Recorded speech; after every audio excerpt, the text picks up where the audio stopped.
Good evening, listeners, and welcome to the Mitch and Mike Voiceover Journey podcast. On today's show, we have Jason Beard, creator of the horror audio drama Leo Brawn.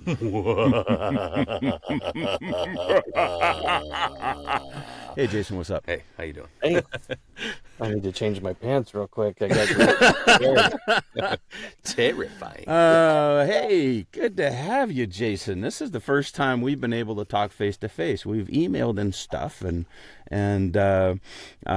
it's good to see you and hear you, man. How you doing? I'm doing great. Yeah, no, it's good to see you as well. I know we've worked together, sort of at afar, but I'm glad to see you face to face, sort of this time. Sort of, yeah, via computer, via the magic of the interwebs. I did bring you here to confront you about table reads, Jason. We used to have these glorious table reads. Tell me about those a little. Tell me where those went, Jason. Ooh. Well, let's Mitch, you can attack Jason later. Okay, but let's get into the origins of stuff. Sure, sure. We like to talk about the journey, and we'd like to hear, about, just how you got started and what you're doing, what your passion is, how you grew Leo Brawn and other audio dramas that you've got in the hopper, and just we want to hear about you, Jason, not about Mitch's hang-ups over Gripes. what you may or may not have done. Okay, start at birth and I'll start griping. Yes. One cold day in 1972, my parents had intercourse relations, and Oh boy! Wow. Yeah. I don't even know how old you are. I just picked a date. That's how it started. I don't know. Yes. So Leo Brawn. I'll start there. I'll start with Leo Brawn. Sure. It's 2009. It's a low point in my life. I was unemployed, and I was sort of at a crossroads. I know that sounds cliche, but it is true. And I I was a film student, film graduate, and I worked in that industry for a long time, but then needed to also pay bills, so I went back to sort of regular work, but I could never shake the ideas and Hey, you know what? Sound effects. We'll chalk it up to sound effects. Sound like you're popping bottles, bud. Here, I'll make you feel better. Here, all right, cool.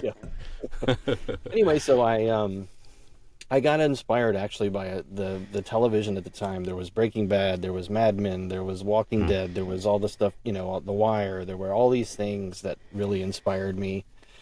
And so I sort of just started writing. I didn't have a final draft. I just had some free screenwriting software and just started kind of channeling this idea. I love horror. And I thought, well, what scares me the most? Demons, the devil, all that stuff. And so I just started writing it, and I thought, well, the thing that always bothers me about these possession movies is at the end of the day, it's always someone that's bedridden, sick, and just says a lot of nasty things and does a lot of gross stuff, right? And so I thought, well, what if the show actually took place, not so much on Earth, but in hell? And what if the possession was like rampant? And that we needed some way to sort of rein that in. And so that's where the Hell 2.0 transformation kind of came into play. It's like, well, why would they want to stop that? Well, it's because, and no one knows why yet. That's a spoiler for many seasons down the road, hopefully. But the idea was, let's do it. Let's have scary. Let's have, conspiracy and cover up and all these different things. Let's have some murder mystery in there, some police procedural, and it just kind of went from there. And I wrote 12 episodes, screenplays, really more scripts for, of course, thinking at the time it would be television. And then I had an opportunity to actually pitch it to a producer. They were meeting at my former film school, and a buddy I knew there was like, hey, they're pitching, they're taking ideas, you have anything? And I was like, actually, I do. It was like, well, you need a log line. And I was like, all right, I'll find out what that is. and then I'll write one. Gotta find some logs. Make a line out of anyway, it. I went there. I didn't know what I was doing. I blew the pitch, but he said it is a good idea. But here, and then he gave me some really good advice on how to pitch something if I ever did it again. And then I didn't for years and years and years until I turned 50 and thought, gosh, I love podcasts. I listen to them all the time. I'm into all different kinds, and I'm just going to do it. And my lovely wife was the one who said, you probably don't want to do it all yourself, which has always been my problem. I always try to just do it all myself. And because, believe it or not, I had the idea I would voice everything. Oh my Christmas. Which would have been impossible. And of course, now I know, because I work with professionals like you guys, I know it's just not that easy at all. And just why I killed my narration character off and got Andy to do the narration, because I was like, I'm not doing well at this. And Andy's but anyway, great. So that's where it oh yeah, he's awesome. And that's where it started. It kind of, as most things do, sometimes the low points really bring inspiration. And then of course life happened, and then I ended up getting a career completely outside of any kind of creative field, and somehow strangely was good at that, even though deep down it wasn't my passion, but it was helping sustain a living and everything. And then but turning 50 was just this turning point where I was just like, I'm not fulfilled, and I need to do something that I really enjoy. And then my wife pushed me to reach out. I met Stitch, who voices Leo Brawn, and it just kind of went from there. And that's a lottery pick. Oh my gosh. Yeah, amazing. That was crazy, because I've never solicited anybody for anything, and I've never used Facebook for any of that. And I just did it, and he was the first person that said, I'm interested. And so I wrote him, I sent him some sides, here, just, can you read this? And then when I heard him, I'm like, oh, I've never heard anybody perform anything I've ever written before in my life. So I was just like, whoa, this is, I mean, once I was done being aroused, Ooh, that took a turn. Oh, you wait for the second season, man. It's going to be a complete... No, but anyway, yeah, so I was just blown away. And then, then it was just like meeting people. Mitch, I was able to finally sell you on it. I know you were maybe a little apprehensive at first, but I'm glad you brought that up too, because I was like, do we talk about this today? Yeah.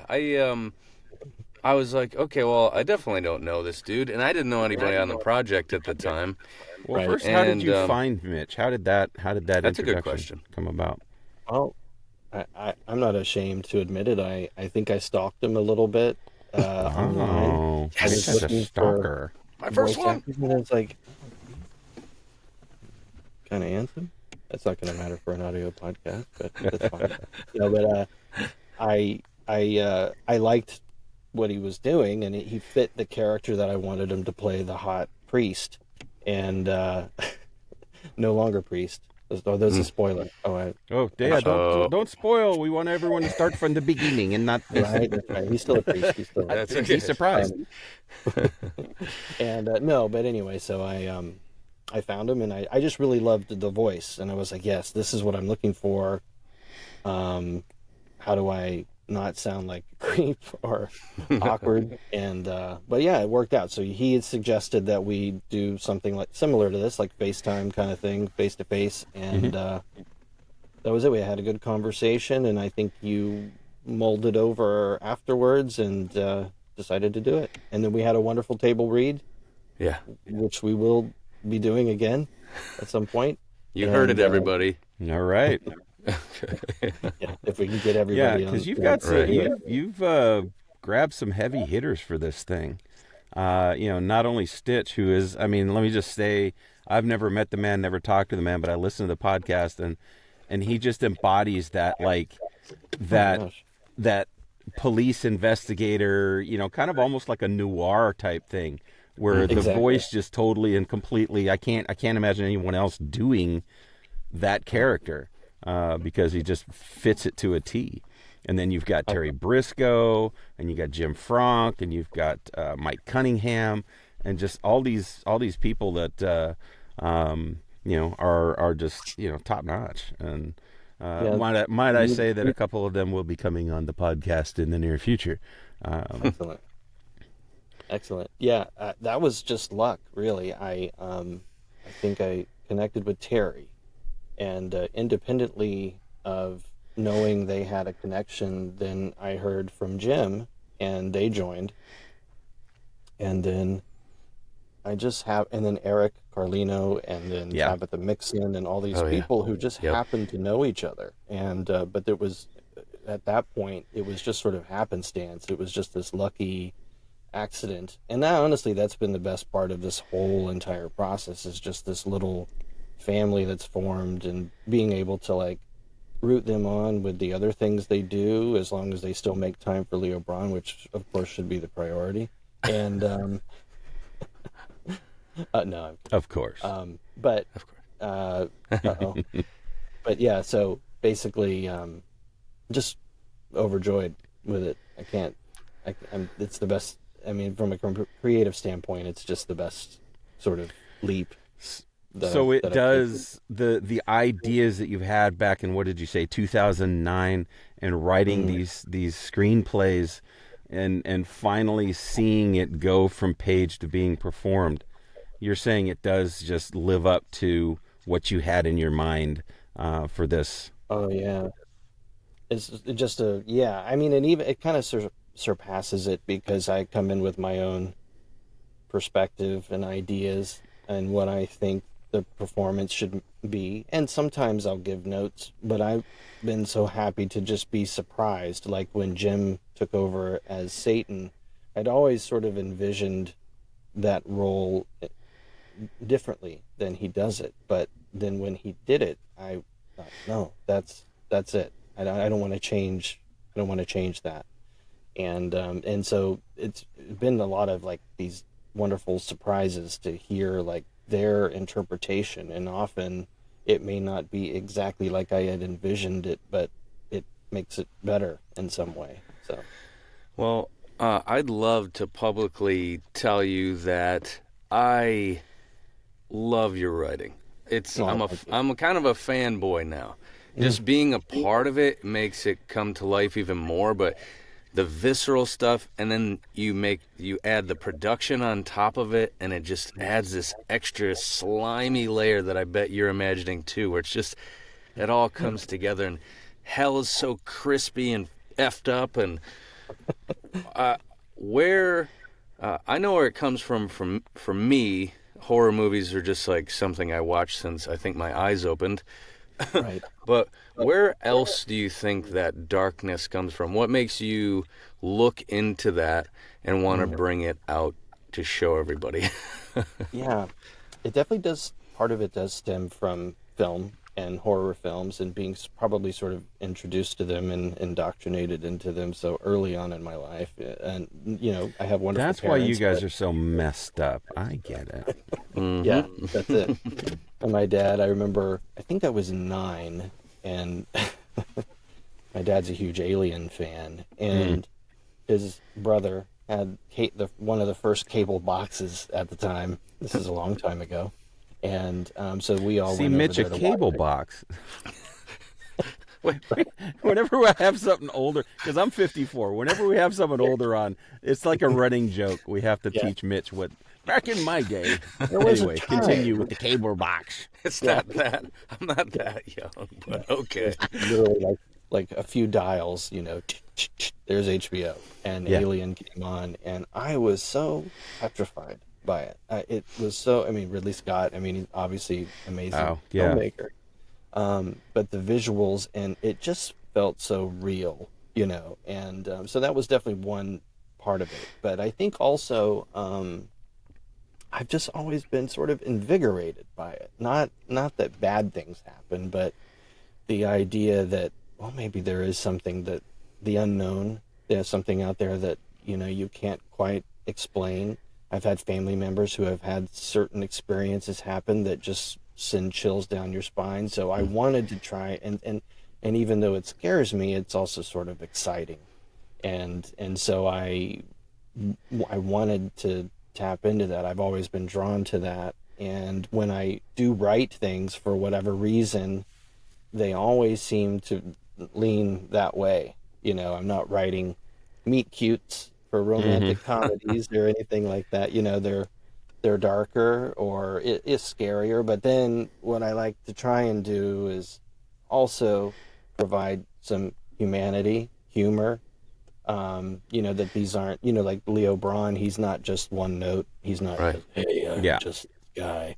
He's, you know, he gets upset, he laughs, he gets drunk, he gets angry, you know, so it's trying to make these well-rounded characters. And that comes really with a good actor like Stitch as well, to take that and to interpret that from the page and the way you're writing it, and to give him layers. And so, yeah, appreciate the writing as well as the performance. Absolutely. Yeah. And I appreciate you saying that about the writing, because honestly, it was another thing where I thought maybe I was okay at writing, but I never put myself out there. And so this was another validation, was to hear people say, hey, I enjoy the writing, the script. I can read it and enjoy it. And so that was another huge, like, sort of milestone for me. It was like, wow, okay. Especially Herman. Lately, I was like, whoa. That was, that one was so much fun to do. I know that I won't spoil anything. I guess I'm going to be like Tom Holland. I'll spoil secrets. But I wanted to. That's one challenge that I try and have with every episode is, can I do a montage? And I'm not so well versed in the podcast universe that I'm aware of other audio dramas that may have done it. So for me, I feel like, well, this maybe is something that people aren't hearing all the time. Like, a visual montage makes a lot of sense, but can you have that translate in an audio medium? And or in Herman's case, it was like, don't use any narration at all. Just try and guide them through sound cues and sound effects and stuff like that. That's creepy. And that's where I think, I mean, that episode especially, not just because that was my debut in the Leo Brawn universe, but because it just, I don't know, it just hit me as you did that, right? You sometimes in audio, you need the narration to set the stage, and you didn't really do as much of that with the Herman episode, and you did take us on that, you know, timeline journey with him and his sister and all of that, and it came out extremely interesting. I remember when you sent me the script, and it was you know, reading it from the page is one thing, but then hearing it after you put it together with all of the transition sound effects and all of that, it was just like, okay, that, you know, that creeped me the heck out. And that's that was its intended purpose. Absolutely. It was like fifth dimension stuff. Yeah. It was crazy. Took you on a ride. And, you know, like, what am I in? Am I in someone's body? I hear all the little, you know, liquidy noises and stuff, but what's that over there? Somebody's chewing on flesh or something? What is that? Yeah, some of those sound effects, man. I'm like, oh, I need a shower. He made these himself. So let's see, how can I make this sound? I know, I'll rub myself in butter and then just, you know, like make fart noises in my I've had to do some Foley work, which is also, I've actually really enjoyed that. And not on the Herman episode, but on other episodes I have, Yeah, that's cool. So I've noticed that not only you brought up your comedy, which is actually what roped me in. The first time I read Maximilian, I love that character. Probably my favorite character. But all of your characters, you have all of this dialogue that's smart and comes from someplace. I'm not a learned man. And I feel like I'm learning things about geography and history of the church. And so where does all that come from? Oh, man. I wish I could tell you that I was this tomb of knowledge and I just had all of it in there. But I am, enjoying the process as much writing it. So when I know I need it to go somewhere or I want it to go somewhere, it's really just doing the research on it. And that's been a really exciting part of it. So I wanted to use real places. That was important to me. Like, maybe somebody would get a kick out of, oh, there's a demon possession happening next door, Yeah. But the idea would be that, I wanted to try and use real places as much as I could. So trying to find like little hole in the wall places or, Well, yeah, that first episode, that lake in Florida, I actually I do a job where I have like a geo mapping tool, and I was listening to it, and I'm like, let me get on that. I zoomed in. I'm like, okay, right there, that lake. Yeah, somebody could be drowned in there, sure. Weird. So yeah, I have a couple of times you've mentioned places, and I'm like, okay, where is that? And I'll look at it on the map. So it's pretty cool. Yeah, there was one. I think it's in Massachusetts, but it was like Squibnocket Road or something like that. Squibnocket. I was like, okay, I have to use Squibnocket. I mean, that's perfect. So that ended up being part of an episode, took place on Squibnocket Road. And, just finding these little oddball places. But, I mean, so it's really research at the time, not something that I don't know much about the Catholic Church and the Archdiocese or Vatican. So it was like, how does it all work? If can Jacob Marwood, who does he report to? Who would he get in trouble by? If something was going to happen. So it's just sort of understanding. Okay, the internet is. Oh, here we go. All right. There it is. Let's all make noise. Hey, at least you're staying hydrated. The listening audience knows that Jason hydrates. So. It's an important thing. So it's basically just doing research as I know the episode's going to come up and filling in the blanks. Yeah, that's cool though. I mean, that means that you have found those extra hours of time that somehow elude me in a day. That's what it feels like. Where do you find this time to write all this? Yeah, that's the hardest part. I'm a dad. I work a full-time job outside of the podcast world, and I don't know. But I when will say, you're passionate about something, you find the time. But I do work from home, so that does help. So I can sort you of and me both, brother. I can turn my chair. I'm working over here, and I'm working over here. But I have a pretty flexible schedule too, so I'm able to sort of fit in the time, and it is time management. The soundscapes, the editing of it is new to me. I had not done almost any of that before. I used to do some film editing and like independent films and stuff like that, so some of it was familiar to me. But that's the most time consuming part, finding all of the sound effects and the right music and everything. But I did have one quote I was going to share because another cast member, Nick Mars, he's an engineer professionally, and he's performed on our podcast. But he asked me, like, how do you make it sound the way that it does? And I told him that I went with Orson Welles' quote that. Ignorance is the gift for creation, in that I didn't know what I didn't know, so I just sort of went based on what I liked and what I thought would sound good, and usually, and he's been helpful in that sense. Someone that could be like, yeah, it actually sounds pretty good. That's okay. Cool. I'll just keep doing that with ignorance. I'll just go with that. I don't study up on it or anything. I will one day, but then I'm going to find out I'm probably doing 10 or 12 things wrong. That might have created a new way of doing that. Someone else maybe down the line will go, oh, how is Jason doing it? Maybe ask him, you're an innovator. How did you piece this? That's how I see it.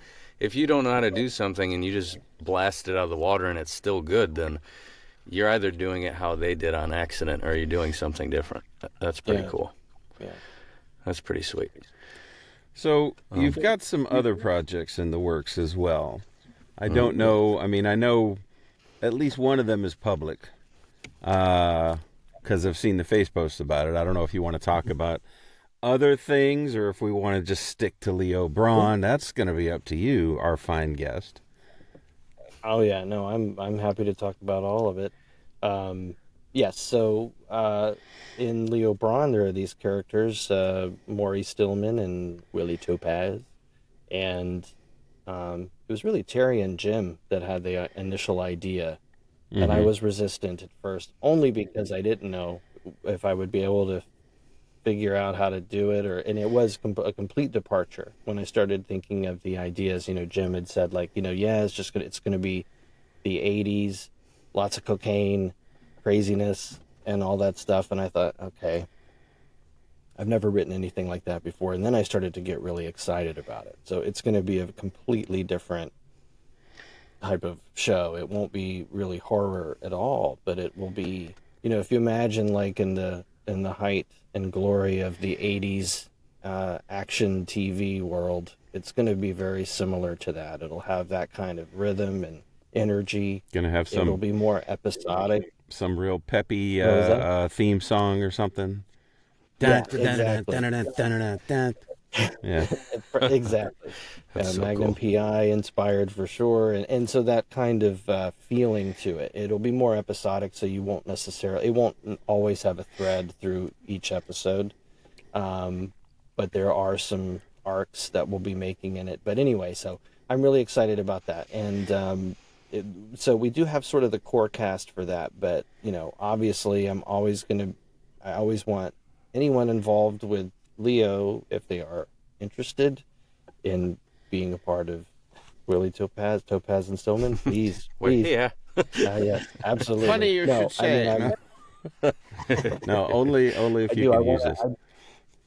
Oh yeah, absolutely. I mean, I just always try and be cognizant of the fact that you guys are busy as well, and you're doing this thing professionally. So, but I will always have the opportunity there, and then if you say yes, I'll be greatly overjoyed, and then if you can't, I would understand.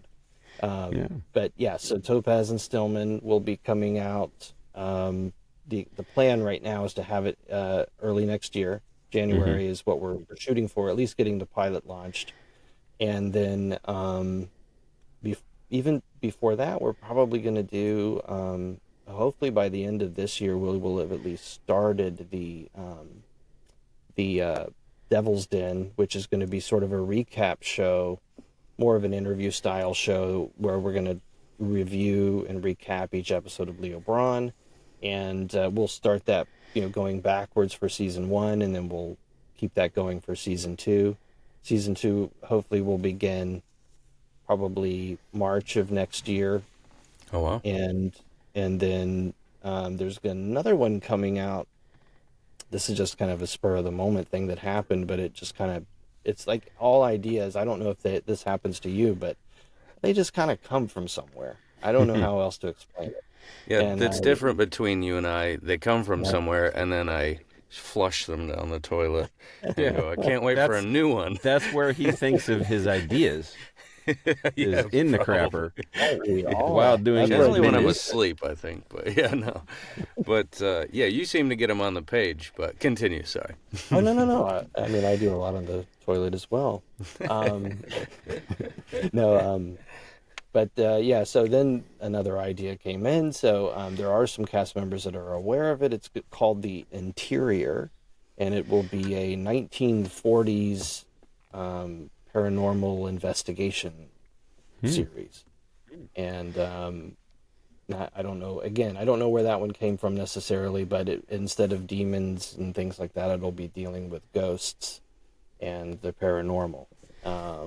And again, research. There is an organization that was around since the 1800s that it was some sort of society that investigated these types of things, the unknown. And so I'm using that as the main character. She will be a member of that, and then there'll be a former war vet detective that's going to be sort of her assistant. And yeah, so and then the Interior is sort of a play on getting to the heart of something inside, learning but it's also going to take place in the uninhabited areas of Alaska, which is known as the interior. So that's another reason we're going to do it. So cool.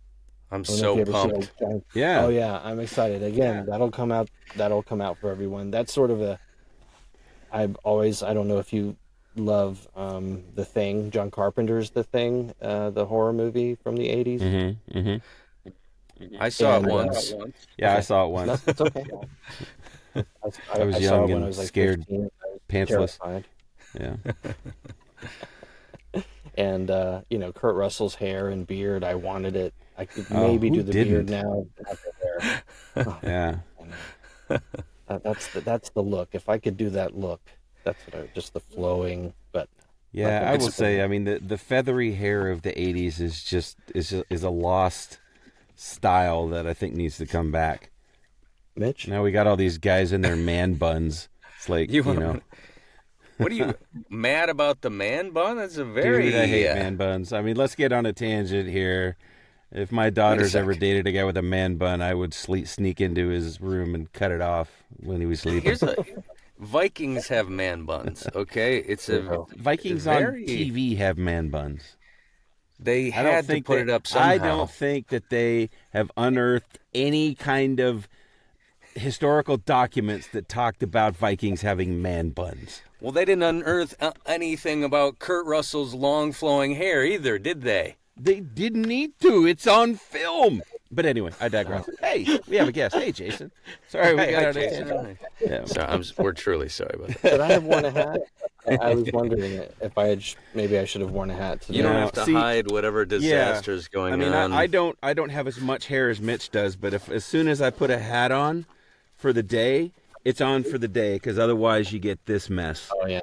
So yeah. And then if you wear a hat too long. Yeah. Well, and I have shaved the dome in the past, but my wife likes, even though I have what I lovingly refer to as the monkey's butt in the back, where it's just like that friar tuck thing going on back there. She still likes me with hair. Yeah. I guess, That's okay. That's all that matters. Were you scared when you got rid of it the first time? What's that? Were you scared the first time you shaved it all off? I don't think so. I think I was just like, hey, let's see what this looks like. And I was pleasantly surprised that the shape of my head was okay. That's it. You don't know. You really don't know what the shape of your head is going to look like. And so you're sort of like, I was with I'm with the clippers, and I'm just like, oh gosh, I hope it's not one of those like Dave Bautista concaves and the brain is sort of odd, baby exactly. Just born, got a giant lump over here kind of thing. Yeah. That's where my birthmark is. Oh, grow your hair back, please. Here's a big reveal for all the watchers out there. I also have shaved my head, and I did it for St. Jude's Children's Hospital or whatever. They were doing a fundraiser thing, but they paid more to get my beard off. And if you've ever seen the turtles from Mario, that's how I look with a shaved beard and hair. I look like one of those turtles. This beard, it does so much for a young man. For old men. And for old men. Yeah. So you just give some sort of chin. Well, it's funny because I had it, fuller for a while. And then again, for the wife, she likes it better when it's close. But the older I get, the more of this chicken neck thing I'm starting to get. So I'm like, you know what? The bigger beard is going to come back. Because it's got to cover that up. Because the more that we film this thing, the more I actually see my face when I talk and I laugh. And it's like, jiggle, jiggle, jiggle, jiggle. I'm like, it's not my fault. My neck looks like a vagina. I've had this beard, I think, since like 97 or something, in some variation, right? And it's vain, it's vanity, It's just because I know what this is going to look like if I get rid of it. And I just have like silly putty on my face. It's just like this, it's just such this pasty silly putty walking around. There's no, definition of any kind. It's just, people just want to squeeze your cheeks. Plus, I mean, you're kind of obligated to have a beard since that's your name, aren't you? Isn't like, Yeah, yeah. Now that's research I should do because I've always wondered where did that name come from? Because there's all these cool last names. I have family members that have the last name of Slaughter, and I'm like, okay, I have an idea maybe where that came from. But Dang. Beard, I'm hoping it's just like maybe some great war long ago. You know, Yeah. he just hid the soldiers in this magnificent beard, and they would just pop out. That's a whole different series you Yes. got to write. Magnificent Beard. That's the name of your next podcast. Magnificent Beard. Magnificent. Yeah. Oh, boy. Good times, man. Well, hey, we are really, we're both overjoyed to be a part of what you do, and looking forward to, again, if you'll have us, collaborating with you some more. 100%. And just super fun, and super glad that talented guys like you exist, to give mediocre guys like us something to do. No, you're too humble. But I was blown away. Like I said, no, but I've been blown away. I was blown away. I mean, I know that was like your debut, Herman, but man, that Stanley Mattress character, I was like, I couldn't believe it was you. When I heard the voice, I was like, whoa, Same. that's amazing. I never would have thought that was you. And it was perfect. That was like we didn't have a conversation about the character, but that was how I was you hoping. literally, you just said, I'm looking for something, maybe New York. And I went, okay, I can do maybe New York. That was perfect. That was perfect.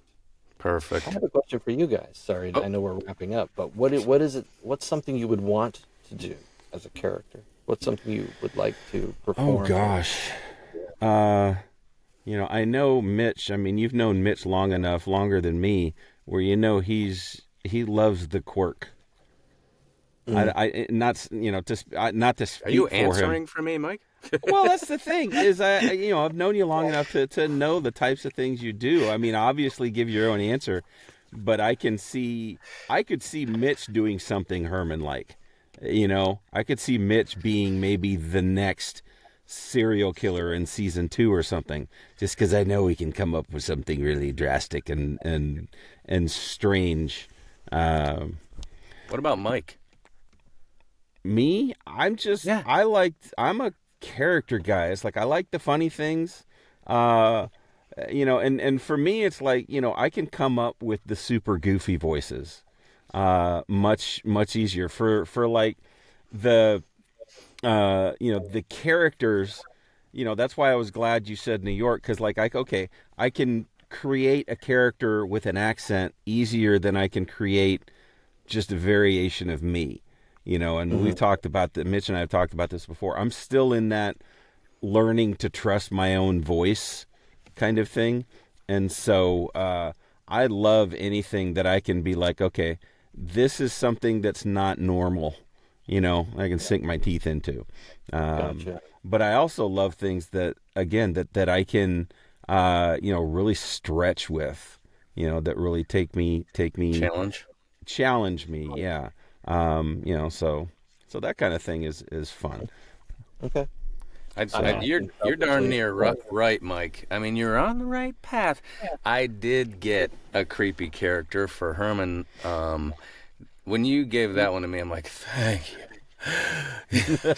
So, my skin was crawling when I was doing Omni's voice. That was amazing.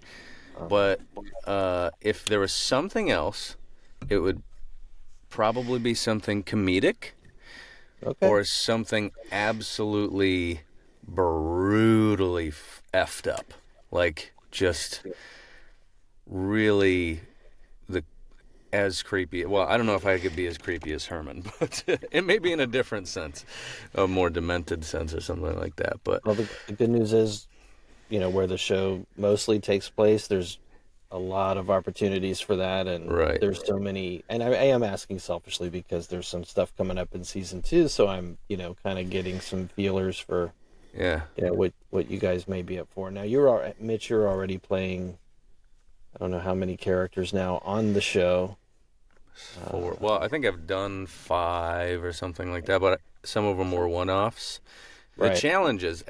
You've been challenging me as Mike wants. I've gotten so far. Gorm was a challenge, and now I can use that. Yeah. Gorm. It's like I saw that on the cast list. I'm like, he's Gorm, and then he had like 5 lines through the whole thing because he's just this Norwegian, you know. Yeah. And I'm like, that's my boy Mitch. Yeah, Oh, yeah. and the lines are so cool for him, and I love playing him. And then the when you gave me the Pennsylvania guy, I don't remember the cop. The cop's Oh, name. it was yeah. Officer Black or something like that. Yeah, that was it. I had a hell of a time trying to figure out the minute accent that is the area that he was supposed to be from, and it was He was a blast. Yinzer, right? He was like Yeah. from the Pittsburgh Yes. area. Yeah. Yeah, So it's a different dialect. I pretty much just watched the cartooniest versions of that and tried to tone it down. I don't know how well I did, but No, you did really well. And I know, like, Stitch is well, he lives in Pittsburgh now, and Eric is, I think, in Philly. I think. yeah. Eric helped me out. Oh yeah, and he's amazing. But I do want to address the table reads real quick. They are coming back. We just had some scheduling. You know, the cast is big now. Yeah. And so that's another challenge, is just to get everybody that can meet on that day. That's really the only reason. And I figured. And yeah. So but we'll get back to it. I love them, and they're so much fun.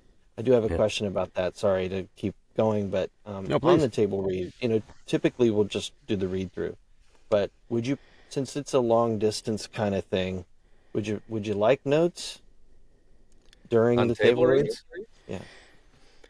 I think Or that would you- would make it tough for everybody, but maybe we could talk about that off air a little longer, because that's just my opinion. I don't really know, but there's a lot we could dig into that. But Absolutely. cool. I think we got some spoilers. Yeah. We got to One. kiss everybody's heads and tell everyone how great they did. And man, this was super fun. Yeah.